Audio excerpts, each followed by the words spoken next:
একসময় ছোট পর্দার মুগ্ধতার নাম সাদিয়া জাহান প্রভা। অভিনয়ে তার দক্ষতা তাকে পৌঁছে দিয়েছিল শীর্ষস্থানীয় জনপ্রিয়তার পর্যায়ে। কিন্তু রূপালী পর্দা ছেড়ে এবার যুক্তরাষ্ট্রে নতুন পরিচয়ে পথ চলছেন তিনি। মেকআপ আর্টিস্ট হিসেবে নিজের স্বপ্নের পথে এগিয়ে যাচ্ছেন এই গুণী মানুষটি। আমি মনকে বলি। মার্কিন মুলুকে নিজের নতুন কাজের মাধ্যমে আলোচনায় এসেছেন প্রভা। সম্প্রতি নিউ ইয়র্কে আয়োজিত এটিভি ইউএসএ আইকনিক অ্যাওয়ার্ডের ৬ষ্ঠতম আসরের সেরা অভিনেত্রীর সম্মানে ভূষিত হয়েছেন তিনি। জমকালো আয়োজনে প্রভাকে এই পুরস্কারে সম্মানিত করা হয়। পুরস্কার গ্রহণের পর তিনি জানান, যে কোনো পুরস্কারই নিজের কাজকে চ্যালেঞ্জ করে, অর্থাৎ এগিয়ে যাওয়ার নতুন তাড়না তৈরি করে। এলো ভিশন মুশকিল আসান অফার। যে কোনো ব্র্যান্ডের পুরনো ফ্রিজ নিয়ে চলে আসুন ভিশন শোরুমে আর নিয়ে যান নতুন ভিশন ফ্রিজ 20% পর্যন্ত ছাড়। আমাকে এর চেয়ে আরো দ্বিগুণ ভালো করতে হবে, দায়িত্ববোধ বেড়ে যায়। আমাকে মূল্যায়ন করার জন্য সংশ্লিষ্টদের ধন্যবাদ।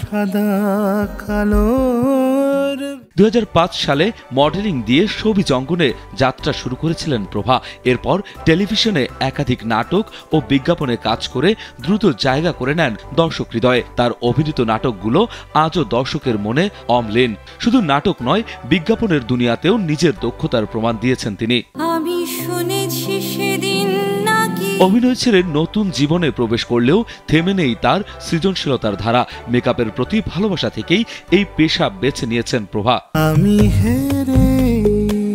বিনোদন ডেস্ক, কালবেলা।